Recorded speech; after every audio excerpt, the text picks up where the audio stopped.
ជំរាបសួរប្រិយមិត្តដែលនិយមតាមដានទស្សនាវីដេអូសម្រាប់រឿងជាទីមេត្រីរឿងថ្មីមានចំណងជើងថា Mission Impossible The Reckoning Dead វាគឺជាវគ្គទី7នៅក្នុងស៊េរីរឿង Mission Impossible ដូច្នេះចង់ដឹងថានៅវគ្គទី7នេះ Mission របស់ Han គឺជាអ្វីនោះសូមតាមដានទស្សនាជាមួយអ្នកមានទាំងអស់គ្នាតែកុំភ្លេចចុច Subscribe ដាក់រូបកណ្ដឹងផងដែរមកសម្រាប់រឿង Studio ឬ Diamond Drama ផង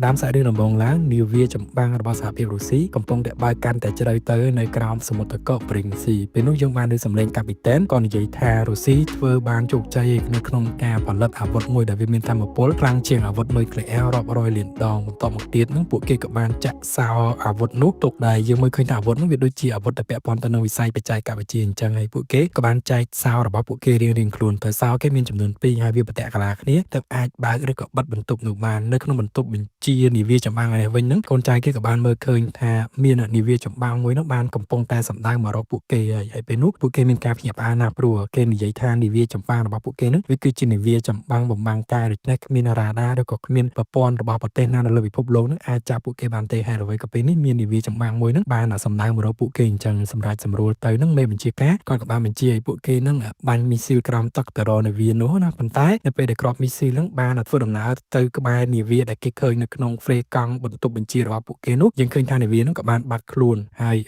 យគ្រាប់មីស៊ីលនោះក៏ត្រូវបានមេបញ្ជាការនោះក៏បញ្ជាឲ្យវានឹងចូលមកក្នុងប្រព័ន្ធរបស់វាវិញហើយមានមើលរឿងហ្នឹងទៅដឹងអំពីប្រព័ន្ធនៅក្នុងការបញ្ជាមីស៊ីលណាមិននឹកស្មានថាយើងអាចបញ្ជាមីស៊ីលត្រឡប់ចូលទៅក្នុងបន្ទប់របស់យើងវិញបានទេប៉ុន្តែនៅពេលដែលកាពីតែនគឺគាត់បានចុចអាប៊ូតុងឲ្យវាត្រឡប់ចូលមកក្នុងបន្ទប់របស់វាវិញហ្នឹងឃើញថាអត់ទទួលបានជោគជ័យទេចុងក្រោយទៅមីស៊ីលរបស់ពួកគេក៏បានបុកកំទេចនាវាមួយទឹករបស់ខ្លួនឯងនោះទៅហើយអ្វីៗគ្រប់យ៉ាងហ្នឹងក៏បានធ្លាក់ទៅចូលខាងក្នុងទឹកយើងក៏បានឃើញសាកសពទាហានជាច្រើនហ្នឹងដែលមកលើទឹកព្រមទាំងសោបើកបន្ទប់អាវុធសម្ងាត់របស់ពួកគេនោះថែមទៀតផងនៅក្នុងទីក្រុងអាំស្ទែកដាមពេលនោះហានបានទទួលកញ្ចប់បេសកកម្មថ្មីរបស់គេហើយគេក៏បានបើកមើលចឹងទៅដែលពេលហ្នឹងយើងក៏បានឮសំឡេងនិយាយប្រាប់អំពីបេសកកម្មថ្មីរបស់គាត់អញ្ចឹងណាបើទោះបីជាគាត់មិនចង់ធ្វើក៏ដោយប៉ុន្តែនេះវាគឺជាបេសកកម្មមួយដែលមានគ្រោះថ្នាក់ធំបំផុតឬក៏ខ្លាំងក្លាបំផុតលើពីលើកមុនទៅទៀតគាត់និយាយថាពេលនេះគឺរដ្ឋាភិបាលរបស់គាត់ហ្នឹងកំពុងតែតាមរកអាសោចំនួន2ហ្នឹងប៉ុន្តែនៅពេលដែលពួកគេតាមរកសោហ្នឹងយើងក៏ឃើញថាមានការជៀសជែកអំពីដៃគូរបស់ហានយើងក៏ឃើញថាលីសានាងក៏បានចូលមករញ៉េរញ៉ៃនៅក្នុងបេសកកម្មហ្នឹងដែរគឺនាងបានទៅសម្លាប់អ្នកដែលមានសោហ្នឹងណាមិនដឹងថាតើអ្នកដំបូងដែលបានសោហ្នឹងគាត់បានសោមកពីណាទេបើជាគាត់បានសោដោយសារតែគាត់ទៅបាញ់នាវាចម្បាំងនោះអញ្ចឹងណាហើយពេលនោះសោហ្នឹងគឺនៅលីសានឹងឯងហើយរដ្ឋាភិបាលសហរដ្ឋអាមេរិកគេបានដាក់តម្លៃក្បាលរបស់លីសាហ្នឹងមានតម្លៃចំនួន$50 លានដើម្បីធ្វើយ៉ាងណាទទួលបានសោហ្នឹងមកវិញហើយពេលហ្នឹងគេចង់ឲ្យហាន់គាត់ទទួលធ្វើភារកិច្ចហ្នឹងហើយលីសានាងហ្នឹងគឺកំពុងតែលាក់ខ្លួននៅតំបន់វាលខ្សាច់នៅក្នុងប្រទេសអារ៉ាប់កាលប្រងទៀតមកយើងបានឃើញថាហាន់ហ្នឹងបានធ្វើដំណើរទៅទីតាំងហ្នឹងមែនហើយមានកងដែលជាអ្នកស៊ីឈ្នួលជាច្រើនហ្នឹងបាននាំគ្នាទៅបំពេញបេសកកម្មអញ្ចឹងណាហាន់នៅពេលគាត់មើលឃើញអញ្ចឹងទៅគាត់ក៏ព្យាយាមឲ្យសញ្ញាហ្នឹងទៅលីសាដែលនាងចាំនៅក្នុងផ្ទះខ្ទមមួយនៅកណ្ដាលវាលខ្សាច់នឹងនៅពេលដែលលីសាឃើញសញ្ញាហ្នឹងអាសញ្ញាហ្នឹងក៏បានធ្វើឲ្យពួកអក្រិតជនទាំងអស់នោះគឺវាឃើញដែរដូច្នេះពួកគេហ្នឹងក៏បានសម្ដែងទៅទីតាំងទាំងអស់គ្នាតែម្ដងលីសាព្យាយាមបាញ់ទៅពួកអក្រិតជនទៅឲ្យហាន់វិញហ្នឹងគាត់ព្យាយាមចូលទៅបាញ់តទល់ហើយចុងក្រោយទៅហ្នឹងមានអក្រិតជនមួយបានទៅបាញ់លីសាធ្វើឲ្យនាងស្លាប់នៅក្នុងទីតាំងហ្នឹងទៅហើយហាន់គាត់ក៏បានទៅមើលអញ្ចឹងណាដែលពេលហ្នឹងយើងអត់ដឹងទេថាវាមានរឿងរ៉ាវអីកើតឡើងជាបន្តទៀតការណប្លង់ទៀតមកនៅក្នុងមជ្ឈមណ្ឌលការពារជាតិរបស់សហរដ្ឋអាមេរិកឯនេះវិញហ្នឹងយើងឃើញថា National Director របស់ពួកគេហ្នឹងកំពុងតែប្រជុំគ្នាអំពីរឿងរ៉ាវដែលបានកើតឡើងហ្នឹងគេក៏បាននិយាយប្រាប់ថាពេលនេះអាវុធហ្នឹងដែលគេឲ្យឈ្មោះវាថាគឺជា entity ហ្នឹងមានឥទ្ធិពលខ្លាំងមែនទែនហើយវាមិនមែនជាឥទ្ធិពលដែលគិតសាយពីដូចជាអាវុធនុយក្លេអ៊ែរទេប៉ុន្តែវាគឺជាអាវុធមួយដែលវាមានទំហំខ្លាំងមែនទែនតែម្ដងហើយរដ្ឋាភិបាលក៏ដូចជាអ្នកមានអំណាចនៅលើពិភពលោកហ្នឹងពួកគេទាំងអស់គ្នាកំពុងតែចង់បានអាវុធហ្នឹងខ្លាំងមែនទែនចង់បានអាវុធហ្នឹងមិនមែនពួកគេយកអាវុធហ្នឹងមកហ្នឹងដើម្បីពួកគេបំផ្លាញអាវុធហ្នឹងចោលទេប៉ុន្តែពួកគេយកអាវុធហ្នឹងមកគឺដើម្បីពួកគេនឹង control ទៅលើអាវុធហ្នឹងព្រោះតែអាវុធហ្នឹងវាគឺជាអាវុធដែលគ្រប់គ្រងទៅលើប្រព័ន្ធ digital វាគឺជាអាវុធដែលគ្រប់គ្រងទៅលើប្រព័ន្ធការពារជាតិក៏ដូចជាអាវុធដែលគ្រប់គ្រងទៅលើប្រព័ន្ធហិរញ្ញវត្ថុបានន័យថាវាហ្នឹងគឺជា soft code ថ្ងៃឧបមាទៅមើលសប្តាហ៍នេះយើងរស់នៅសប្តាហ៍នេះគឺ online ដូច្នេះអាវុធហ្នឹងវាគឺជាអ្នកដែលគ្រប់គ្រងប្រព័ន្ធ online ទាំងអស់ហ្នឹងអញ្ចឹងណាចរាចរណ៍ crypto អីគ្រប់បែបយ៉ាងហ្នឹងគឺបែបហ្នឹងឯងហើយអាវុធហ្នឹងគឺវាមានសមត្ថភាពបែបហ្នឹងអត់មានពីណាគេទៅបញ្ជាវាបានទេវាអាចបញ្ជាអញ្ចឹងបើសិនជាឧទាហរណ៍ថាគេអាចគ្រប់គ្រងអាហ្នឹងបានអញ្ចឹងបើយើងចង់បាញ់នៅក្លៀតទៅកន្លែងណាគេគ្រាន់តែចូលទៅប្រព័ន្ធគ្រប់គ្រងរបស់រដ្ឋមួយហ្នឹងទៅហ្នឹងគឺគេអាចធ្វើបានអញ្ចឹងបានអាវុធហ្នឹងគឺវាមានឥទ្ធិពលហើយវាមានកម្លាំងខ្លាំងក្លាមែនទែនហើយរដ្ឋាភិបាលនៅជុំវិញពិភពលោកហ្នឹងពួកគេអត់មានរួមគ្នាដើម្បីកំទេចទេគេរួមគ្នាដើម្បីគ្រប់គ្រងអាវុធហ្នឹងហើយដើម្បីអាចគ្រប់គ្រងអាវុធហ្នឹងបានតាមមួយដែលគាត់មានធ្វើថា Christina ហ្នឹងគាត់ក៏បាននិយាយថាគឺគេទទួលបានតម្រុយក៏ដូចជាចារកិច្ចមកពីរុស្ស៊ីអញ្ចឹងណាថាគឺអាសោចំនួន2ហ្នឹងឯងគឺដែលអាចបើកចូលទៅដើម្បីធ្វើយ៉ាងណាបោះកូដក៏ដូចជាគ្រប់គ្រង Entirety ហ្នឹងនៅពេលដែលដឹងអញ្ចឹងទៅមេគេហ្នឹងក៏បានសួរថាតាហ្នឹងចាត់ចែងមិនហើយតាហ្នឹងក៏បាននិយាយថាគឺឲ្យឯពួក IMF ហ្នឹងទៅចំណែកបំពេញកិច្ចការទាំងអស់ហ្នឹងអញ្ចឹងប៉ុន្តែអ្នកទាំងអស់គ្នាហ្នឹងអត់សូវឯកភាពទៅតាមការលើកឡើងរបស់តាហ្នឹងទេហើយព្រាមៗហ្នឹងគឺយើងឃើញថាហាន់ក៏បានប្រឡងខ្លួនធ្វើជាទាហានរបស់តាហ្នឹងហើយចូលមកដល់ខាងក្នុងបន្ទប់ហ្នឹងណានៅពេលដែលពួកគេនិយាយទៅដល់ក្រុមរបស់ហាន់ហ្នឹងអញ្ចឹងក៏ស្រាប់តែហាន់ក៏បានឲ្យតាហ្នឹងគឺគាត់ពាក់ប្រដាប់ជាតិចំហហើយគាត់បោកគ្រាប់បែកនៅក្នុងបន្ទប់នោះទៅហើយពេលហ្នឹងគេក៏បាននិយាយប្រាប់ថាបេសកកម្មហ្នឹងគឺគេធ្វើបានជោគជ័យហើយប៉ុន្តែដោយសារតែគេបានស្ដាប់ឮពីមហិច្ឆតារបស់ពួកគេទាំងអស់គ្នាហ្នឹងអញ្ចឹងគឺគេសម្រេចចិត្តថាគេនឹងអត់ឲ្យសោហ្នឹងទៅតាហ្នឹងទេចំណែក Elisa យើងក៏បាននឹងថាគឺនាងអត់ស្លាប់ទេពេលហ្នឹងហាន់គេក៏សម័យយើងមើលឃើញអញ្ចឹងណាហាន់ក៏ប្រាប់ទៅថាបើសិនជា Lisa អត់ឲ្យសោនោះមកគេទេនាងនឹងជួបគ្រោះថ្នាក់ហើយព្រោះយើងគិតមើលគ្រាន់តែក្បាលនាងមួយគឺមានតម្លៃ$50 លានអញ្ចឹងទោះបីជាចង់ថាខ្លាចស្លាប់ឬក៏មិនខ្លាចស្លាប់ក៏ដោយប្រកាសជាពួកគិតកោស៊ីឈ្នួលជុំវិញពិភពលោកនោះតាមសម្រាប់នាងតែពេលហ្នឹងគាត់អត់ប្រាប់ទៅតា Christina ហ្នឹងតា Lisa នៅរស់ទេគាត់ប្រាប់ថានាងស្លាប់ហើយដើម្បីកុំឲ្យតាហ្នឹងគាត់ប្រកាសឲ្យគិតកោស៊ីឈ្នួលទៅតាមសម្រាប់នាងអញ្ចឹងណាហើយពេលនោះតាហ្នឹងក៏ទាមទារសោហាន់និយាយថាគាត់អត់ឲ្យទេគាត់នឹងទៅបំពេញបេសកកម្មនៅខ្លួនឯងហើយក៏គាត់នឹងកំទេចអាវុធនឹងចោលតែម្ដងណាហើយគេក៏បានធ្វើដំណើរទៅប្រទេសអារ៉ាប៊ីសាអូឌីតទៅនៅបលីនយន្តហោះអាប់ឌូដាបៃហាន់បានប្រាប់ពីឥទ្ធិពលរបស់អាវុធហ្នឹងទៅ Benji និង Luther ហើយពួកគេរៀបគម្រោងការដើម្បីធ្វើយ៉ាងណាលួចសោមួយទៀតអំពីអ្នកដំណើរមួយដែលគាត់នឹងធ្វើដំណើរទៅកាន់ប្រទេសអ៊ីតាលីហើយពេលហ្នឹងគាត់បានធ្វើដំណើរមកដល់ក្នុងបលីនយន្តហោះនេះហើយពេលហ្នឹងគេក៏បានបែងចែកកម្លាំងគ្នាទៅដែលឲ្យ Luther ហើយនិង Benji គាត់ធ្វើការបន្លំមុខរបស់ហាន់នៅក្នុងប្រព័ន្ធស៊ើបអង្កេតរបស់ CIA ព្រោះក្រុម CIA ហ្នឹងគេក៏បានបញ្ជូនកងកម្លាំងរបស់គេដើម្បីមកចាប់ហាន់ដែរហើយពេលហ្នឹងកិច្ចសកម្មរបស់ពួកគេហ្នឹងក៏បានប្រព្រឹត្តទៅតែពេលនោះយើងក៏បានឃើញតួអង្គបរិះមួយទៀតដែលគាត់ស្លៀកឈុតសហើយគាត់មានឈ្មោះថា Gabriel គាត់ក៏ធ្វើដំណើរតាមយន្តហោះហ្នឹងដែរគាត់បានទម្លាក់កាបូបរបស់គាត់ទៅកន្លែងដែលគេដាក់អីវ៉ាន់ឡើងទៅលើយន្តហោះណាបន្តមកទៀតហ្នឹងគាត់ក៏បានដើរចេញទៅនៅពេលដែលប្រព័ន្ធរបស់ក្រុម CIA ហ្នឹងបានរកឃើញមុខរបស់ហាន់គាត់ក៏បានឲ្យសញ្ញាទៅក្រុម CIA ប៉ុន្តែនៅពេលដែលក្រុម CIA ទាំងអស់ហ្នឹងទៅតាមអ្វីដែលក្រុមខាង IT វិទ្យាមកហ្នឹងឃើញថាមិនមែនជាហាន់ទេព្រោះ Luther គាត់បានចូល hack ទៅក្នុងប្រព័ន្ធហ្នឹងហើយពេលនោះ Luther គាត់ក៏បានឃើញបរិះដែលគាត់មានសោនឹងមែនឯហាន់គាត់ក៏បានធ្វើដំណើរតាមទៅបរិះហ្នឹងប៉ុន្តែព្រាមនោះស្រាប់តែមានមនុស្សស្រីមួយដែលមានឈ្មោះថា Grace ហ្នឹងបានដើរបុកបរិះហ្នឹងហើយគាត់ធ្វើឲ្យសោហ្នឹងបាត់ពីបរិះហ្នឹងទៅពួកគេមើលឃើញសោហ្នឹងដោយសារតែគេបានពាក់វ៉ែនតាខ្មៅមួយនៅពេលហ្នឹងគេក៏បានឃើញនារីហ្នឹងហើយហាន់គាត់ក៏បានព្យាយាមតាមនារីហ្នឹងទៅជួបនាងនៅកន្លែងភោជនីយដ្ឋានគេក៏បាននិយាយរឿងរ៉ាវសប្បុរសប្រាប់នាងអញ្ចឹងណាថាបើសិនជានាងព្រមឲ្យសោហ្នឹងមកគេលុយ crypto ដែលមានតម្លៃ$4 លាននៅក្នុង flash ហ្នឹងនាងនឹងបានហើយទៅដោយសារតែនាងមិនអាចប្រកែកបានអញ្ចឹងនាងក៏ថាអូខេគឺនាងនឹងធ្វើតាមពាក្យសន្យាក៏ដូចជាអ្វីដែលចង់បានរបស់ហាន់ហ្នឹងហើយពួកគេក៏បានធ្វើដំណើរទៅជួបមួយនឹងម្ចាស់សោហ្នឹងវិញណាប៉ុន្តែពេលនោះស្រាប់តែ Luther ហ្នឹងមើលឃើញថាកាបូបដែល Gabriel ដែលជាបរិះឈុតសហ្នឹងគាត់បានដាក់ទៅហ្នឹងគឺវាមានគ្រាប់បែកនៅខាងក្នុងហ្នឹងគាត់ក៏បានឲ្យ Benji គាត់ធ្វើដំណើរទៅដោះគ្រាប់បែកហ្នឹងណាហើយពេលហ្នឹង Benji គេក៏បានចាប់ផ្ដើមធ្វើការដោះគ្រាប់បែកហ្នឹងទៅគ្រាប់បែកនោះមិនអាចដោះបានគឺគេត្រូវសួរសំណួរផ្សេងដោយលក្ខណៈយើងសំណួរលបងបញ្ញាហ្នឹងអញ្ចឹងនៅធ្វើ Benji គេមានការពិតភ័យមែនតើព្រោះសំណួរទាំងអស់ហ្នឹងគឺវាពិបាកនៅក្នុងការឆ្លើយហើយនៅពេលដែលហាន់គាត់ធ្វើដំណើរទៅដាក់សោនៅក្នុងបរិះហ្នឹងគេក៏បានជួបជាមួយនឹងក្រុម CIA ជាច្រើនព្រោះក្រុម CIA ពេលហ្នឹងគឺគេលែងពឹងទៅលើពួកក្រុម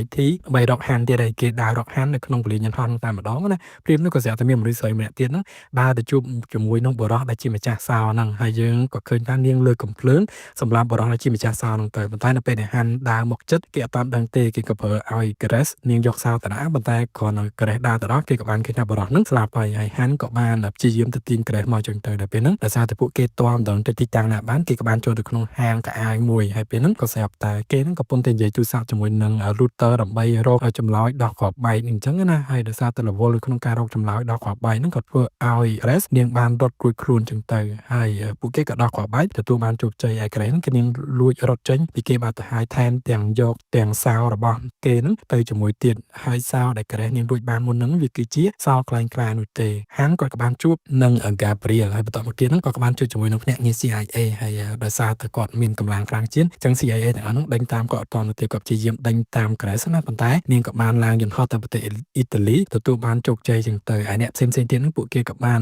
នធ្វើដំណើរដើម្បីទៅបំពេញបេសកកម្មរបស់ពួកគេទៀតនៅក្នុងប្រទេសអ៊ីតាលីហើយ Mr. Christina វិញជាមួយនឹងក្រុមភ្នាក់ងារសន្តិសុខរបស់គាត់ហ្នឹងគេក៏បានមើលឃើញថាគេបានតម្រុយមកឲ្យថាសោហ្នឹងនៅជាមួយនឹង Grace អញ្ចឹងណាដូច្នេះគេក៏បានបោះដៃទៅខាងអ៊ីតាលីនៅទៅគាត់ទៅចុះទីបលីយន្តហោះភ្លាមហ្នឹង Grace នាងក៏ត្រូវបានខាងអ៊ីតាលីហ្នឹងគឺគេចាប់គេនិយាយថានាងគឺជាចៅអន្តរជាតិណានាងបានបន្លំប៉ាសពតជាច្រើនហើយដោយសារតែមិនអាច ប្រកែកបានអញ្ចឹងគឺនាងក៏ត្រូវបានគេចាប់ឃុំប៉ុន្តែភ្លាមនោះក៏ស្រាប់តែកូនចៅរបស់ប៉ូលីសអង្គតាក់ប៉ូនគេមកនិយាយប្រាប់ថាមានមេធាវីរបស់ Grace ហ្នឹងមកដល់ទីតាំងហ្នឹងអញ្ចឹងត្រូវនាំនាងទៅជួបជាមួយនឹងមេធាវីនោះទៅហើយនៅពេលដែល Grace ចាក់ចេញទៅ Gabriel ហ្នឹងគាត់ក៏បានចូលមករកសោជាមួយនឹងបរិសហ្នឹងណាហើយបរិសហ្នឹងក៏ប្រាប់ថាគេអត់មានសោហ្នឹងទេហើយចុងក្រោយទៅហ្នឹង Gabriel ក៏បានចាក់បរិសហ្នឹងគម្រាមឲ្យបរិសហ្នឹងបកគលសោឲ្យគាត់ប៉ុន្តែឃើញថាបរិសហ្នឹងគាត់នៅតែអត់បកគលសោហ្នឹងទេព្រោះគាត់វាអត់មានសោហ្នឹងពិតប្រាកដមែនចំណែកឯ Grace វិញហ្នឹងនាងក៏បានទៅជួបនឹង Han ក៏គាត់បាននិយាយអំពីរឿងរ៉ាវសពគ្រប់បែបយ៉ាងអញ្ចឹងណាថាសោហ្នឹងអត់នៅនាងទេគឺនាងបានបន្លំដាក់ទៅបរិសមួយទៀតហើយគឺនាងសង្ឃឹមថានៅពេលដែលចុះពលយោយន្តហោះមកហ្នឹងនាងទៅយកសោហ្នឹងអញ្ចឹងប៉ុន្តែគឺពេលនេះផែនការរបស់វាបរាជ័យហើយចុងក្រោយទៅហ្នឹងគាត់ក៏បាននិយាយថានាងគឺជាក្មេងកំព្រាហើយកើតឡើងនៅក្នុងក្រុងគ្រួសារក្រីក្រហើយអញ្ចឹងទៅដោយសារតែនាងចង់រស់នៅក្នុងជីវិតរួចឆាយដូច្នេះហើយបានជានាងព្យាយាមធ្វើរឿងរ៉ាវគ្រប់បែបយ៉ាងហើយឲ្យតែនាងអាចរកបានលុយអាចទិញរបស់ហាយសូឬក៏របស់ដែលយើងគិតថាវាអស្ចារ្យសម្រាប់ជីវិតហ្នឹងអញ្ចឹងដូច្នេះបានជានាងជ្រើសរើសធ្វើជាចោលដោយសារតែហាន់នឹងរឿងរ៉ាវសោកគ្រោះរបស់នាងអញ្ចឹងទៅដូច្នេះហ្នឹងនាងក៏អត់មកអត់កយច្រើនដែរចំណែកពួក CIA គេក៏បានចូលមកដល់ខាងក្នុងហ្នឹងហើយពេលហ្នឹងគេប្រុងបើកទ្វារមកចាប់អ្នកទាំងពីរប៉ុន្តែសំណាងឲ្យពួកគេទាំងមុនគេក៏បានចាក់ចេញពីទីតាំងហ្នឹងទៅប៉ុន្តែនៅពេលដែលក្រេះចេញមកដល់ខាងក្រៅអញ្ចឹងនាងឃើញមនុស្សច្រើននាងនឹងឆ្លាតណាស់នាងក៏បានស្រែអញ្ចឹងណាថាហាន់ហ្នឹងចាំលោកនាងហើយនាងក៏បានរួចខ្លួនទៅប៉ុន្តែនៅពេលដែលចេញមកដល់ខាងក្រៅហាន់ហើយនឹងក្រេះហ្នឹងគេក៏បានបើកឡានបើកម៉ូតូដេញគ្នាពេញនៅខាងក្នុងទីក្រុងចុងក្រោយទៅហ្នឹងឡានរបស់ក្រេះហ្នឹងក៏បានទៅបុកជាមួយនឹងឡានរបស់កូនចៅ Gabriel ដែលជាពួក Hammer ធំៗអញ្ចឹងណាហើយហាន់គេក៏បានចុះទៅជួយមើលអញ្ចឹងទៅប៉ុន្តែពេលនោះឃើញថានាងរៀងវល់នៅខាងក្នុងឡានហ្នឹងហើយពួក CIA ក៏បានមកដល់ទីតាំងដែរពេលនោះកូនចៅរបស់ Gabriel ហ្នឹងប្រុងបាញ់សម្រាប់ពួកគេប៉ុន្តែសំណាងដល់ក៏ស្រាប់តែប៉ូលីសអ៊ីតាលីហ្នឹងបានធ្វើដំណើរមកដល់ទីតាំងហ្នឹងប៉ូលីសហ្នឹងក៏បានប្រុងឲ្យពួកគេហ្នឹងចាប់ខ្លួនអញ្ចឹងណាប៉ុន្តែពេលនោះគឺបាន CIA សម្របសម្រួលចុងក្រោយទៅកូនចៅ Gabriel ក៏បានបាញ់ប៉ូលីសហ្នឹងដូច្នេះហើយនេះធ្វើឲ្យពួកគេបាញ់គ្នាតទល់នៅត្រង់ទីតាំងប៉ូលីស CIA ហ្នឹងក៏បានជួយបាញ់តទល់អញ្ចឹងទៅបើកឱកាសឲ្យ Han និង Grace ហ្នឹងនាងអាចបើកឡានរត់គេចពីទីតាំងហ្នឹងឃើញថាពួកគេរត់គេចហើយអញ្ចឹងកូនចៅស្រីរបស់ Gabriel ហ្នឹងគេក៏បានឡើងឡានរបស់ប៉ូលីសអ៊ីតាលីហ្នឹងបើកដេញពួកគេនៅខាងក្នុងទីក្រុងជុតតហ្នឹងគឺជាជុតដែលពួកគេដេញបានគ្នានឹងឯងយើងឃើញថាពួកគេជិះឡានមួយទៅហ្នឹងរត់ពេញទីក្រុងហើយវាគឺជាជុតបែបទេសចរណ៍ action បែបទេសចរណ៍ព្រោះរឿង action ហ្នឹងភាគច្រើនគឺគេជ្រើសរើសទីក្រុងល្បីៗដើម្បីយកមកថតព្រោះទីមួយហ្នឹងគឺដោយសារតែគេចង់បង្ហាញអំពីទេសចរណ៍ទីពីរហ្នឹងវាមើលទៅខូលអញ្ចឹងណាថាតំបន់ទេសចរណ៍មានឡានបើកបាញ់គ្នាអញ្ចឹងឬក៏មានអីអញ្ចឹងតែវាមានរូបភាពបែបណាសង្ឃឹមថាថ្ងៃណាមួយហ្នឹងខេត្តសៀមរាបហ្នឹងយើងហ្នឹងប្រកបជាមានផលិតករឬក៏ដូចជាផលិតកម្មធំហ្នឹងគេមកបើកលេងរឿងអាឈុតបាញ់គ្នាបែបអញ្ចឹងដែរអញ្ចឹងណាប៉ុន្តែមិនបានន័យថាយកកន្លែងយើងធ្វើជាទីក្រុងអក្រិតកម្មទេគ្រាន់តែចង់និយាយថាពួកដែលវារកស៊ីហ្នឹងវាឆ្លងកាត់អីចឹងទៅហើយវាបែបឈុតយើងបែបហ្នឹងជាលក្ខណៈសាច់រឿងក្នុងន័យទេសចរណ៍អញ្ចឹងណាហើយបន្ទាប់មកទៀតហ្នឹងគេក៏បានបើកចេញពីទីតាំងរត់គេចុះឡើងទៅចុងក្រោយទៅហ្នឹងគេក៏បើកទៅដល់អាកន្លែង Colosseum ណាអាកន្លែង Colosseum ទាំងអស់គ្នាស្គាល់ហើយពីអ៊ីតាលីហ្នឹងគេអា Colosseum ហ្នឹងវាគឺជាបេតិកភណ្ឌតំណាងគ្រាន់យើងឃើញគឺយើងដឹងថានៅក្នុងរូមអ៊ីតាលីហ្នឹងតែម្ដងហើយចុងក្រោយទៅហ្នឹងហានគាត់ឆ្លាតណាស់គាត់ក៏បានថយអាកូនឡានតូចរបស់គាត់ចូលទៅក្នុងបន្ផ្លូវមួយដែលផ្លូវហ្នឹងនាំពួកគេទៅដល់ផ្លូវរថភ្លើងចុងក្រោយទៅដោយសារតែ Grace ហ្នឹងនាងមានជំនាញនៅក្នុងការដោះសោអញ្ចឹងណានាងក៏អាចដោះដៃរបស់នាងហ្នឹងហើយចាក់ហាន់ជាប់នឹងចង្កូតឡាននាងក៏ចេញទៅអត់ជួយហាន់ទេប៉ុន្តែនាងដឹងថាហាន់ប្រកាសជាអាចជួយខ្លួនឯងអញ្ចឹងរថភ្លើងក៏បានបើកមកទៅចុងក្រោយទៅហាន់ក៏អាចរំដោះខ្លួនទទួលបានជោគជ័យចេញមកដល់ខាងក្រៅគាត់ក៏បានជួបជាមួយនឹងក្រុមការងាររបស់គាត់ព្រមទាំង Lisa ដែរពួកគេហ្នឹងក៏បានធ្វើដំណើរទៅរកកន្លែងសម្រាប់ទៅដែលពេលហ្នឹងយើងបានឃើញទីក្រុងលើទឹករបស់អ៊ីតាលីអញ្ចឹងទៅដល់ខាងក្នុងហ្នឹងពួកគេក៏បានសួរនាំគ្នាអំពីរឿងរ៉ាវដែលបានកើតឡើងនឹង Lisa នាងក៏បាននិយាយប្រាប់មូលហេតុដែលនាងចូលមកធ្វើការក្នុងបេសកកម្មនោះព្រោះតែនាងទទួលបានដំណឹងពីរឿងរ៉ាវទាំងអស់ហ្នឹងព្រោះ Han ក៏បាននិយាយថាក៏បានឃើញ Gabriel អញ្ចឹងណាហើយ Gabriel ហ្នឹងគាត់ក៏ជាអតីត MI6 របស់អង់គ្លេសដែរប៉ុន្តែគាត់គឺលួចក្បត់លួចអីចឹងទៅហើយគាត់ក៏បានចាក់ចេញហើយគេគិតថា Gabriel ស្លាប់ហើយប៉ុន្តែអត់ទេពេលនេះ Gabriel ក្លាយទៅជាផ្នែកមួយនៅក្នុងអាវុធ Entity ហ្នឹងហើយនាងទទួលបានដំណឹងមកពី MI6 ហ្នឹងថាបើសិនជាមិនចង់ឲ្យពិភពលោកអន្តរាយទេហ្នឹងគឺត្រូវតែធ្វើយ៉ាងណាកំចាត់ Gabriel ហ្នឹងទៅហើយពេលនោះ Han គាត់ចាប់អារម្មណ៍ថាតើ Lisa នឹងតាក់ទងជាមួយនឹង MI6 ដោយរបៀបណាអញ្ចឹងណាតែជួបគ្នាឬក៏យ៉ាងម៉េច Lisa និយាយថាអត់ទេគឺនាងតាក់ទងគ្នាតាមរយៈ email ឬក៏យើង online អញ្ចឹងដែលធ្វើឲ្យ Han គាត់គិតថាអូតាមពិតហ្នឹងគឺ Entity ហ្នឹងក៏ដូចជា Gabriel ហ្នឹងគឺគេរៀបគម្រោងការដើម្បីបង្កើតរឿងរ៉ាវទាំងអស់ហ្នឹងឲ្យពួកគេទាំងអស់គ្នាហ្នឹងធ្វើដំណើរមកដល់ទីតាំងហ្នឹងអញ្ចឹងព្រោះពួកគេសុទ្ធតែដៃគូសត្រូវចាស់ហើយ Han ចង់ឲ្យអ្នកទាំងអស់គ្នាហ្នឹងកុំធ្វើកិច្ចការហ្នឹងណាប៉ុន្តែអ្នកទាំងអស់គ្នាក៏អត់ទេថាពួកគេគឺត្រូវតែធ្វើកិច្ចការហ្នឹងហើយយប់ហ្នឹងគេទៅជួប Vai Video ឲ្យដើម្បីធ្វើការដោះដូរសោហ្នឹងអញ្ចឹងណាព្រោះ Vai Video នាងគឺជាឈ្មោះកណ្ដាលនៅក្នុងការចរចាក៏ដូចជាណែនាំអ្នកដែលមានអាវុធជាមួយនឹងអ្នកដែលមានលុយដើម្បីពួកគេហ្នឹងទិញដូរគ្នាអញ្ចឹងទៅហើយសម្រាប់សមួទៅហ្នឹងពួកគេក៏បានឯកភាពទៅតាមគម្រោងការហ្នឹងនៅខាងក្នុងកម្មវិធីជប់លៀង Gabriel បានទៅបញ្ចុះបញ្ចូល Grace ឲ្យសហការជាមួយនឹងគេប៉ុន្តែ Grace នាងនិយាយថានាងអត់ស្គាល់ Gabriel នោះទេពេលនោះនាងក៏បានឃើញប៉ា នេះដែលជាកូនចៅរបស់ Gabriel ហ្នឹងក៏នាងយល់ថាពេលនេះ Gabriel មកតាមនាងគឺដើម្បីយកសោនឹងទេនាងនិយាយថានាងអត់មានសោទេ Gabriel គេក៏និយាយថាគេអត់ចង់បានសោនឹងទេអ្វីដែលគេចង់បានគឺគេចង់បានឲ្យនាងធ្វើការជាមួយនឹងគេពេលនេះគេក៏បាននិយាយថាកាលពី30ឆ្នាំមុនហាន់បានប្រើប្រាស់មនុស្សស្រីជាច្រើនដើម្បីសម្រេចកិច្ចការរបស់គេហើយពេលនេះ Grace នាងក៏កំពុងតែដើរតាមកន្លងចាស់ដដែលនឹងដែរតែពេលនោះក៏ហាន់លេចមុខមកជាមួយនឹង Lisa បន្តមកទៀតនឹងវាយវីដេអូនាងក៏បង្ហាញខ្លួនមកដែរនៅពេលដែលបានឃើញ Gabriel ទៅវាយវីដេអូនាងសប្បាយចិត្តព្រោះប្រហែលជាពួកគេនឹងបានតាក់ទងគ្នាមកពីមុនហើយនាងក៏បាននិយាយថា Grace ក៏នាងនឹងបានតាក់ទងមកពីមុនដែរតែពេលនោះនាងបាននិយាយថានាងអត់មានសោនៅខាងក្នុងខ្លួនរបស់នាងទេពេលនោះក៏ស្រាប់តែ Grace នាងបានធ្វើសញ្ញាទៅហានណាថាឲ្យយកសោនឹងលាក់ទុកទៅហើយពេលនោះហានគាត់ក៏បានមកបុកនឹងកូនចៅរបស់វាយវីដេអូដែលបង្កកាសឲ្យ Grace នាងទុកសោនៅក្នុងអាវរបស់ Zelo ហើយពេល Zelo ចែកខ្លួននាងទៅអត់មានឃើញសោអីទេហើយបានពួកគេចូលទៅក្នុងបន្ទប់ដើម្បីជជែកពិភាក្សាជាបន្តទៀតនៅក្នុងបន្ទប់នោះគឺវាយវីដេអូនាងក៏បាននិយាយពីគោលបំណងរបស់នាងទៅថានាងគឺជាភ្នាក់ងារកណ្ដាលដើម្បីចាត់ចែងឲ្យយកសោទាំងពីរហ្នឹងទៅឲ្យអ្នកដែលត្រូវការទិញណាហើយពេលហ្នឹងពួកគេក៏បានជជែកគ្នាទៅហើយហាន់ក៏គាត់បាននិយាយថាកុំឲ្យវាយវីដេអូហ្នឹងគឺនាងបកគលសោហ្នឹងទៅឲ្យ Gabriel អីហើយ Gabriel គេក៏និយាយថាគេមកទីតាំងនេះអត់មកដើម្បីយកសោមកដើម្បីអីទេគឺគេដឹងហើយថានៅថ្ងៃស្អែកហ្នឹងគេនឹងអាចបានសោហ្នឹងហើយអ្នកទាំងអស់គ្នាប្រកាសជាត្រូវស្លាប់ហើយពេលនោះគឺវាយវីដេអូគាត់មានសោនឹងមួយចំហៀងហើយ Gabriel គេគឺជាអ្នកដឹងថានៅពេលដែលសោនឹងចាក់បានទៅតើម៉ាស៊ីនហ្នឹងក៏ដូចជាកូដហ្នឹងតើវាធ្វើការរបៀបម៉េចអញ្ចឹងណាហើយបើទោះបីជាហាន់គេបញ្ចុះបញ្ចូលកុំឲ្យវាយវីដេអូហ្នឹងឲ្យសោទៅ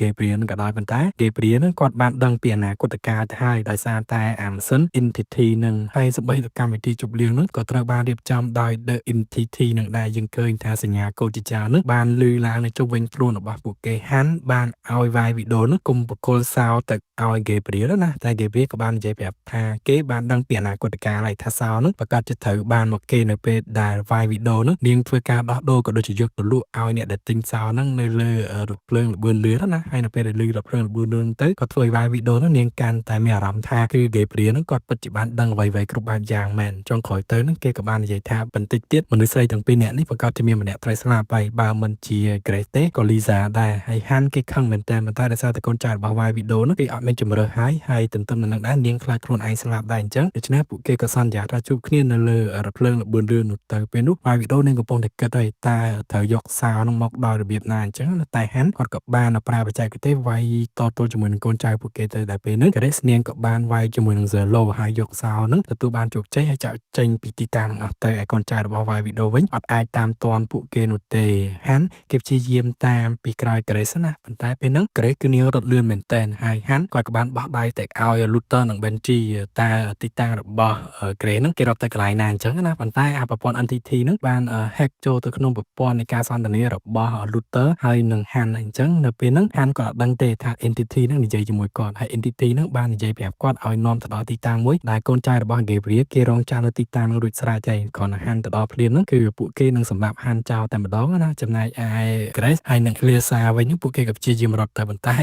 ល្បឿនដែលគេរត់ក៏ដូចជាផ្លូវដែលគេរត់ហ្នឹងក៏ស្រាប់តែនាំពួកគេទាំងពីរនាក់ទៅដល់ស្ពានដែលជាទីតាំងរបស់ Gabriel គេនិយាយថាគេនឹងសម្លាប់មនុស្សស្រីទាំងពីរហ្នឹងហើយមិនដឹងថានរណាគេដែលត្រូវស្លាប់អញ្ចឹងណាហើយពេលនោះ Han គាត់ក៏បានវាយតទល់គ្នាជាមួយនឹងកូនចៅរបស់ Gabriel គឺនាងប៉ារីសហើយនិងបរិមម្នាក់ទៀតហើយវាយទៅវាយមកយើងឃើញថា Han ក៏ដូចជាទ្រាំខ្លួនដែរតែចុងក្រោយទៅគេនៅតែអាចទទួលជ័យជំនះទេហើយគេប្រងនឹងសម្លាប់ប៉ារីសបានហើយប៉ុន្តែដោយសារតែគេគឺជាអ្នកដែលមានគុណធម៌នៅខាងក្នុងខ្លួនគេអត់សម្លាប់ប៉ារីសទេទុកជីវិតឲ្យនាងហើយគេក៏បានរត់ចេញពីទីតាំងនឹងមកឯ Benji វិញហ្នឹងគេក៏ព្យាយាមធ្វើដំណើរមកជួបអ្នកទាំងអស់គ្នានឹងដែរពេលនោះ Han គឺគេព្យាយាមរត់ទៅអាកន្លែងស្ពានដែល Gabriel គឺគេប្រយុទ្ធជាមួយនឹងមនុស្សស្រីទាំងពីរនាក់ណាដំបូង Gabriel ក៏ប្រយុទ្ធជាមួយនឹង Grace ហើយ Grace ក៏ចាញ់តែនាងអត់ស្លាប់ទេហើយ Elsa ឃើញអញ្ចឹងនាងក៏បានមកពីខាងក្រោយដកអាដាវរបស់នាងប្រយុទ្ធជាមួយនឹង Gabriel ដែរប៉ុន្តែគួរឲ្យសោកស្ដាយអ្នកត្រូវស្លាប់ហ្នឹងគឺជា Elsa នឹងឯងគេក៏បានត្រូវ Gabriel ហ្នឹងចាក់មកកំបិតស្លាប់នៅក្នុងទីតាំងនៅពេលដែល Han ទៅឃើញថាយឺតពេលទៅហើយដូច្នេះ Elsa ស្លាប់ហើយ Benji ក៏បានមកដល់ទីតាំងហ្នឹងនាំពួកគេចូលទៅដល់ក្នុងបន្ទប់របស់ពួកគេទៅហើយពេលហ្នឹងពួកគេក៏បាននិយាយប្រាប់អំពីរឿងរ៉ាវទាំងអស់ហ្នឹងហើយគេផ្ដល់ជំរឿឲ្យ Grace ហ្នឹងធ្វើការជាមួយគេអញ្ចឹងណាបើសិនជា Grace មិនធ្វើការជាមួយ នឹងគេទេហ្នឹងគឺអត់បានទេព្រោះក្រេះពេលនេះហ្នឹងត្រូវខ្លាយទៅជាផ្ទាំងស៊ីបរបស់ Y Video ផងផ្ទាំងស៊ីបរបស់ CIA ផងហើយជំរឿនចុងក្រោយគឺនាងមានតែត្រូវធ្វើការជាមួយនឹងក្រុម IMN តែប៉ុណ្ណោះទើបអាចដោះស្រាយបញ្ហាទាំងអស់ហ្នឹងបានណាក្រេះដំបូងនាងក៏ដូចជាស្ទាក់ស្ទើរក្នុងការធ្វើកិច្ចការដែរប៉ុន្តែនៅពេលដែលហាន់និយាយប្រាប់ទៅនោះនាងក៏កាត់ផ្ដើមពិចារណាគឺគេត្រូវឲ្យនាងហ្នឹងខ្លាយបន្លំខ្លួនធ្វើជា Y Video ឲ្យហាន់គាត់ខ្លាយបន្លំខ្លួនធ្វើជាសាឡូអញ្ចឹងណាចូលទៅក្នុងអារ៉ាប់រឿងលឿននឹងដើម្បីពួកគេនឹងទៅជួបនឹងជាមួយអ្នកដែលទិញសោនឹងហើយយកសោនឹងចាក់ចេញពីរ៉ាប់លើមកប៉ុន្តែពេលហ្នឹងក៏ស្រាប់តែក្រេះគឺនាងឆ្ងល់ថានៅពេលដែលយកសោនឹងបានហើយអញ្ចឹងខេតអ្វីក៏នាងនៅលើរ៉ាប់លើដដែលចំណែកឯហាន់វិញហ្នឹងគឺគាត់ហោះឈីឆាត់យោងចេញពីរ៉ាប់លើនឹងទៅហើយនាងព្រួយបារម្ភពីសុវត្ថិភាពនាងអញ្ចឹងណាតែហាន់ក៏គាត់បញ្យល់ទៅថាតិចទៀតគឺក្រុម CIA នឹងចាប់នាងហើយបន្តមកទៀតគឺគេនឹងបញ្ជូននាងទៅជួបនឹង Christina ដែលជា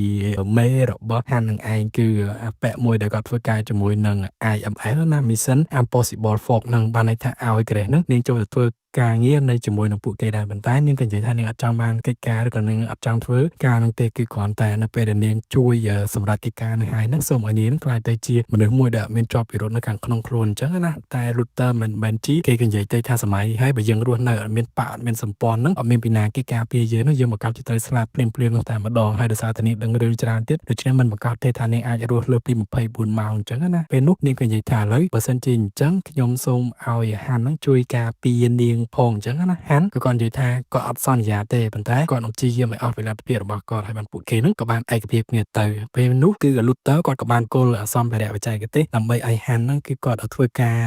នៅលើអារ៉ាប់ភ្លើងលបឿនលឿនហ្នឹងអញ្ចឹងណាហើយបន្តមកទៀតគាត់និយាយថាបេសកកម្មគឺមានការលំបាកខ្លាំងមែនទែនហើយគាត់មិនដឹងទេថាតើពួកគេនឹងអាចធ្វើបេសកកម្មទទួលបានជោគជ័យឬក៏អត់ហើយគាត់បានផ្ដាំទៅហាន់ថាកុំឲ្យហាន់នឹងសម្រាប់ Gabriel អីគាត់បានលើកសាច់រឿងនឹងថា Gabriel គាត់ដឹងថានៅក្នុង entity ហ្នឹងគឺជាអ្វីហើយ entity នេះវាគឺជាម៉ាស៊ីនវាគឺជាប្រៀបដូចទៅនឹងមនុស្សមួយក៏ដូចជាភាវៈមួយដែលវាអាចធ្វើការពិចារណាដឹងពីអនាគតអញ្ចឹងហើយប្រហែលជាវានឹងដឹងហើយថាហាន់គាត់នឹងទទួលបានជោគជ័យនៅលើ Gabriel អញ្ចឹងហើយបានជាគេព្យាយាមឲ្យ Gabriel រៀបចំគម្រោងការធ្វើយ៉ាងណាសម្រាប់មនុស្សដែលហាន់គឺគាត់តែងតែព្រួយបារម្ភឬក៏គាត់ចូលចិត្តទុកដាក់ឬក៏និយាយសួរស្ដាប់ទៅគឺមនុស្សដែលហាន់ស្រឡាញ់អញ្ចឹងណាដើម្បីឲ្យធ្វើឲ្យហាន់គឺគាត់បាក់ទឹកចិត្តហើយបើសិនជានៅលើរថភ្លើងនោះហាន់គឺគាត់យកសោនឹងបានហើយបន្តមកទៀតគាត់សម្លាប់ Gabriel ចោលទៅគឺ entity ក៏នៅតែឈ្នះហើយបើសិនជាហាន់ខ្លួនឯងនឹងយកសោអត់បានទេហើយខ្លួនគាត់ត្រូវស្លាប់ហ្នឹងគឺនៅតែ entity ហ្នឹងនៅតែឈ្នះដដែលអញ្ចឹងបើសិនជាកម្រងការហ្នឹងដើម្បីឲ្យទទួលបានជោគជ័យហ្នឹងគឺហាន់ត្រូវធ្វើយ៉ាងណាយកសោនឹងមកបន្តមកទៀតហ្នឹងគឺបញ្ចូល Gabriel ឲ្យមកធ្វើការជាមួយខ្លួនអញ្ចឹងណាហើយហាន់ក៏គេថាអូខេគឺគេនឹងធ្វើកិច្ចការហ្នឹងឲ្យបានហើយគេសន្យាថាគឺគេអត់សម្លាប់ Gabriel តែព្រាមនោះ Benji ក៏បានស្រែកមកថាអាម៉ាស៊ីនដែលគេ scan មុខរបស់ Zalo ហ្នឹងគឺវាខូចហើយពេលនេះគឺគេអាចបង្កើតមុខរបស់ Y Video បានតែម្នាក់នឹងតែប៉ុណ្ណោះហើយពេលនោះក៏គេសម្រេចចិត្តថាឲ្យ Grace គឺនាងបន្លំខ្លួននៅលើរថភ្លើងតែម្នាក់ឯងទៅហើយហាន់ទៅតាមក្រោយអញ្ចឹងណាគឺគាត់នឹងជិះម៉ូតូដើម្បីហក់ទៅលើអត្តភ្លើងនឹងព្រោះពួកគេទាំងពីរនាក់ហ្នឹងមិនអាចចេញទៅខាងក្រៅបានទេព្រោះកូនចៅរបស់ Y Video ហ្នឹងចាំពួកគេនៅពេញរថភ្លើងនៅក្នុងទីតាំងហ្នឹងហើយដំបូង Grace នាងក៏រៀងភ័យខ្លាចដែរប៉ុន្តែដោយសារតែការលើកទឹកចិត្តសន្យារបស់ហាន់ហើយនាងក៏សម្រេចចិត្តថានាងធ្វើកិច្ចការហ្នឹងឲ្យបានជោគជ័យនៅខាងលើរថភ្លើង Y Video នាងមានការព្រួយបារម្ភណាស់ព្រោះពេលហ្នឹងនាងមានសោតែមួយទេចំណែកឯប៉ារីសវិញ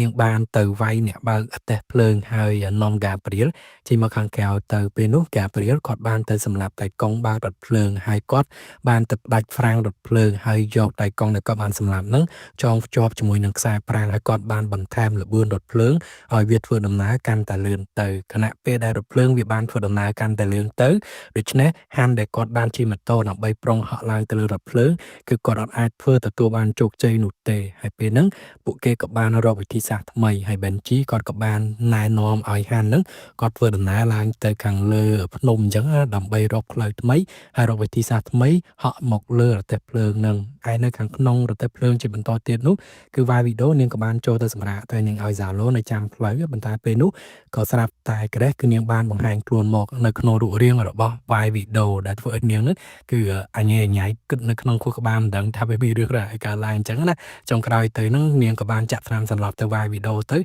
ហើយពេលនោះក្រេះនាងក៏បានចេញមកខាងកៅហ្សែលូក៏គាត់ឆ្ងល់ដែរព្រោះមុនហ្នឹងឃើញពាក់កៅអៅពណ៌សទេប៉ុន្តែពេលនេះហើយដែលក៏នាងដូរកៅអៅអញ្ចឹងណាហើយនាងក៏និយាយថាឥឡូវមិននិយាយច្រើនទេពួកយើងធ្វើដំណើរទៅជួបជាមួយនឹងអ្នកដែលគាត់បានជួបគ្នានឹងទៅពេលហ្នឹងគេក៏បានទៅជួបនឹង Mr. Christina គាត់អង្គុយរងចាំរួចជាស្រេចហើយដោយសារតែជួបគ្នាដំបូងផងហើយគាត់មើលតែអាការៈរបស់វាយវីដេអូដូចជាចម្លែកអញ្ចឹងគាត់ក៏មានការសង្ស័យដែរប៉ុន្តែនាងក៏និយាយថាគឺជានាងពិតប្រាកដហើយពួកគេក៏បានជជែកពិភាក្សាទៅតែពេលនោះក៏ស្រាប់តែក្រេះគឺនាងឆ្លាតណាស់នាងនិយាយថាមុននឹងនាងពិភាក្សាហ្នឹងគឺនាងមានរឿងមួយចង់ពឹង Mr. Christina អញ្ចឹងណានាងក៏បានដេញ Zalo ចេញទៅខាងក្រៅពេលហ្នឹងនាងក៏បានបង្ហាញប៉ាសពតរបស់ក្រេះឲ្យលោកតា Christina មើលទៅលោកតា Christina ហ្នឹងគាត់ឆ្ងល់ណាស់ហើយដែលគាត់បង្ហាញប៉ាសពតហ្នឹងណានិយាយទៅក្រេះក៏នាងឆ្លាតដែរគឺនាងបានការពារខ្លួននាងនិយាយថាសូមឲ្យ Mr. Christina ហ្នឹងគឺជួយការពារក្រេះហ្នឹងគ្រប់កលៈទេសៈទាំងអស់មិនថាមានរឿងអីកើតឡើងក៏ដោយហ្នឹងកុំធ្វើបាបនាងឬក៏ដូចជាបាញ់សម្រាប់នាងអីហើយទន្ទឹមទៅនឹងដែរបន្តិចទៀតទៅហ្នឹង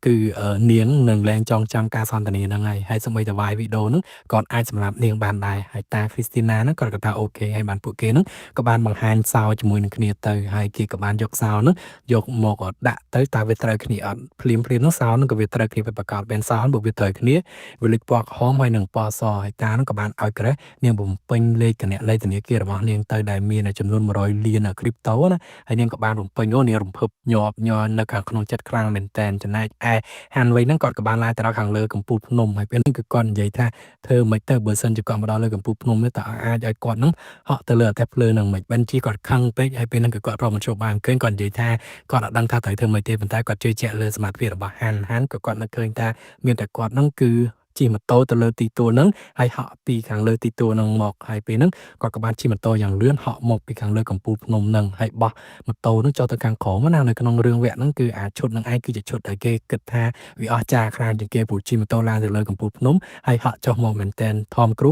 គាត់អត់ដែរសំដែងបំផន់ភ្នែកជាងទេហើយក៏អត់ប្រើគេហៅថាតួចំនួននៅត្រង់ឈុតសំខាន់ដែរគឺឈុតហ្នឹងគាត់សំដែងខ្លួនឯងហ្នឹងតែម្ដងហើយពេលហ្នឹងគាត់ក៏បានបើកឆាត់យងរបស់គាត់ទៅទទួលបានជោគជ័យអ្នកខាងក្នុងអត្តភ្លើងអ្នកនេះវិញហ្នឹងគឺកំពុងតែជួលច្បល់នេះហើយចំណែកឯគេព្រាវិញគាត់ក៏បានទៅជួបនឹងនាយកថ្នាក់ជាតិណាដូចជាយើងមេតបរបស់សហរដ្ឋអាមេរិកអញ្ចឹងគាត់ហ្នឹងគឺ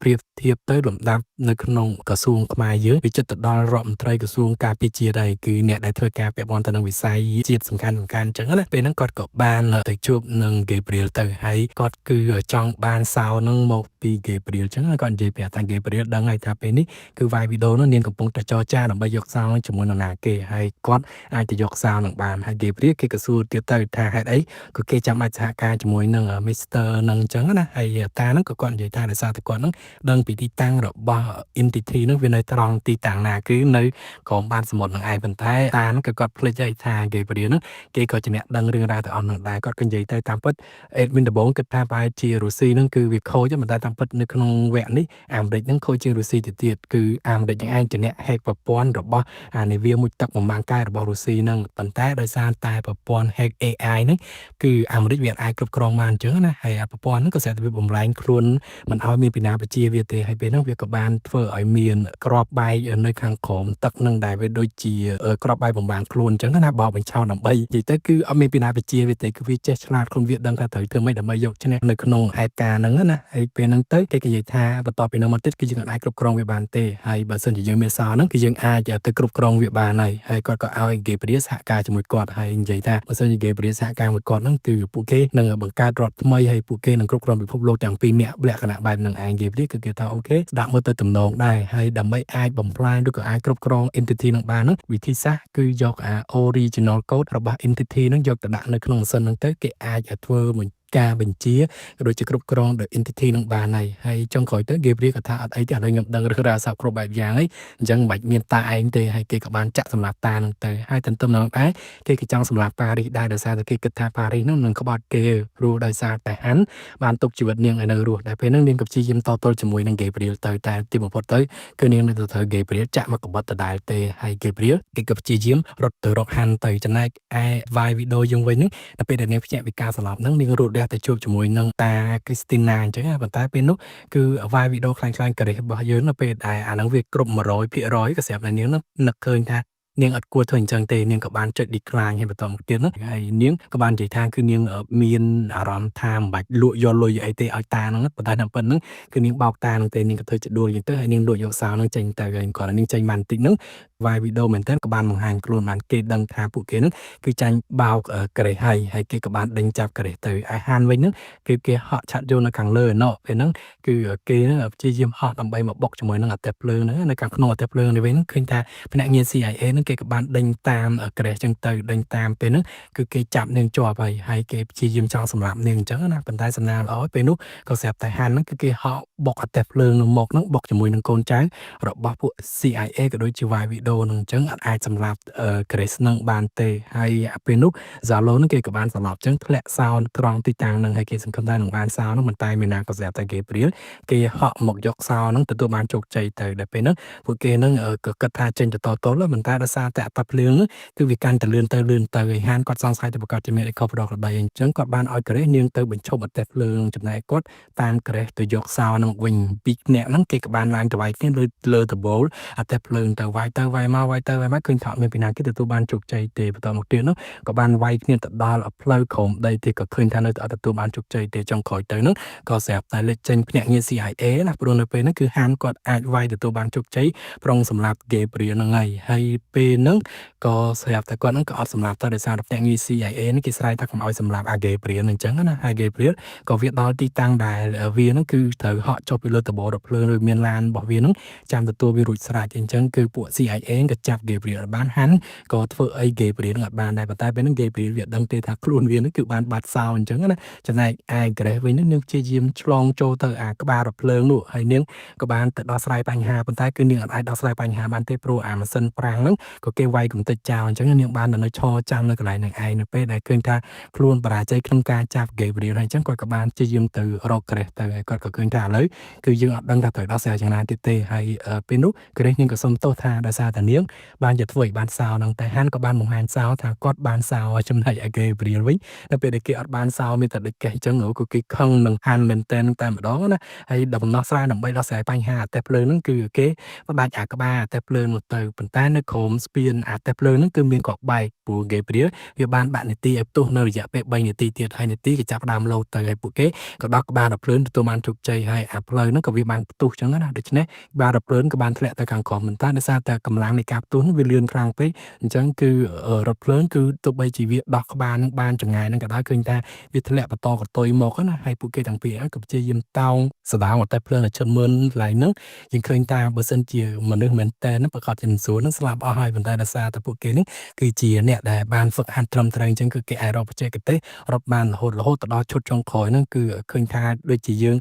បញ្ឈរខ្លួនធ្លាក់សយ៉ោងអញ្ចឹងណាហើយពេលហ្នឹងគឺមានអាព្យាណូវាធំធ្ងន់អញ្ចឹងគឺ Grace នាងអស់កម្លាំងហើយនាងភ័យខ្លាចមែនតើនាងអត់ចង់ហក់ទៅទេតែដោយសារតែនាងបដិញ្ញាចិត្តអញ្ចឹងនាងក៏ហក់ឲ្យឃើញថាពួកគេហ្នឹងក៏អាចគេចខ្លួនបានពីកន្លែងហ្នឹងប៉ុន្តែគេចពីកន្លែងហ្នឹងក៏នៅតែជួបណាកន្លែងហ្នឹងខាងមុខទៀតព្រោះពេលហ្នឹងគេព្យាយាមតោងអាដងនោះឃើញថាវាកាន់តែធ្លាក់ខ្ពស់ទៅហើយគឺពួកគេអស់ដៃមែនតើនៅសំណាងល្អក៏លេចចេញប៉ារីសមកជួយសង្គ្រោះពួកគេនឹងទទួលបានជោគជ័យចឹងទៅហើយគេក៏បានប្រុងយកឆាត់យងមកគេហក់ចេញទៅតែ Grace នាងក៏មើលឃើញថាប៉ារីសហ្នឹងគឺនាងត្រូវរបួសអញ្ចឹងហើយពេលនោះហានក៏បានមកសួរទៅប៉ារីសថាតើប៉ារីសបានដឹងអីខ្លះអំពី entity ហ្នឹងប៉ារីសនាងក៏បាននិយាយប្រាប់ទៅគឺនិយាយបែបភាសាបារាំងព្រោះប៉ារីសហ្នឹងគឺនាងជាជនជាតិបារាំងអញ្ចឹងនាងនិយាយថាទីតាំង entity ហ្នឹងគឺវានៅក្នុង Submarine Sevastopol ដែលស្ថិតនៅក្រោមមហាសមុទ្រតកនិយាយចប់នាងក៏បានស្លាប់បាត់បង់ជីវិតទៅដោយសារតែឆាត់យូហ្នឹងគឺអាចហោះបានតែមួយអញ្ចឹងគឺគេក៏និយាយថាឲ្យ Grace ហ្នឹងគឺនាងនៅក្នុងទីតាំងហ្នឹងទៅបន្តិចទៀតហ្នឹងគឺនឹងមានពួក CIA បលីពីអ្នកហ្នឹងមកជួយនាងដូចដែលគេបាននិយាយការពីដំបូងហ្នឹងហើយដោយសារតា CIA គឺគាត់រត់មកដល់ហើយអញ្ចឹងគេក៏បានប្រុងបាញ់ហានណាប៉ុន្តែហានក៏ហក់ទៅទទួលបានជោគជ័យមែនតែទៅបលី CIA ពីរអ្នកហ្នឹងគឺគាត់អត់ធ្វើអីហានទេគាត់នៅតែចាត់ទុកហានហ្នឹងគឺជាមនុស្សមួយដែលអាចជួយសង្គ្រោះផែនដីបានអញ្ចឹងណាហើយដោយអ្វីដែលហានបាននិយាយមែននាងក៏បានជួបជាមួយនឹងតា Christina ហើយនាងនិយាយប្រាប់ទៅតាហានគឺបាននិយាយថាតាហ្នឹងគឺអាចជួយនាងបានហើយនាងជ្រើសរើសធ្វើកិច្ចការទាំងអស់ហ្នឹងដូច្នេះបានន័យថានាង វាសម្រាប់ចិត្តចូលទៅធ្វើជាអ្នកងាររបស់ IFF នឹងដែរ Mission Impossible នឹងហើយហាន់គេក៏បានហក់ចាត់យកមកជួបជាមួយនឹង Benji ពេលហ្នឹងយើងឮសំឡេងរបស់តា Christina គាត់និយាយថាវាសនារបស់គាត់ហើយប្រកាសជាមិនខុសពីវាសនារបស់នារីផ្សេងៗទៀតដែលចូលមកក្នុងជីវិតរបស់ហាន់នោះទេព្រោះអ្វីៗដែលហាន់គឺបានរៀបចំឲ្យក្រឹសហើយវាគ្រាន់តែជាការពន្យាពេលនៃសេចក្តីស្លាប់របស់នាងតែប៉ុណ្ណោះតែមុនក្រោយសេចក្តីស្លាប់របស់នាងនឹងចូលមកក្បាលដូចជាបានន័យថាអាចនៅវគ្គចុងក្រោយនៃសាច់រឿង The Series The Mission Impossible ដែលកំពុងតែចេញផ្សាយក្នុងឆ្នាំ2025នេះក្រឹសនាងប្រកាសជាខ្លាចទៅជាតួគេថា enemy ជាមួយនឹងហាន់ហើយនាងប្រកាសជាត្រូវស្លាប់ហើយនៅក្នុងបេសកកម្មទៅបំផ្លាញ entity នៅក្រោមមហាសមុទ្រទឹកកកនោះដូច្នេះយើងចង់ដឹងថាតើនៅវគ្គចុងក្រោយនៃស៊េរីរឿង Mission Impossible នេះនឹងមានដំណើរដើមតយ៉ាងណានោះមានតែរងចាំតាមដានទស្សនាទាំងអស់គ្នាទេមាននឹងសម្រាប់ទាំងអស់គ្នាទស្សនាជាបន្តទៀតអញ្ចឹងណាអញ្ចឹងក្រោយទៅសាច់រឿងនៅវគ្គនេះក៏ចាប់ឲ្យសកាត្រឹមប៉ុណ្ណឹងទៅបើសិនជាមាននិយាយទៅវាខ្វះខាតឬក៏ខុសឆ្គងត្រឹមការណាមួយនឹងកុំកាយប្រកាន់អីលើប៉ុណ្ណោះទៀតហ្នឹងកុំភ្លេចចុច Subscribe នៅដាក់រូបកណ្ដឹងឲ្យបក Diamond សម្រាប់រឿង Studio ឬ Diamond Drama ផងជម្រាបលាបាយបាយ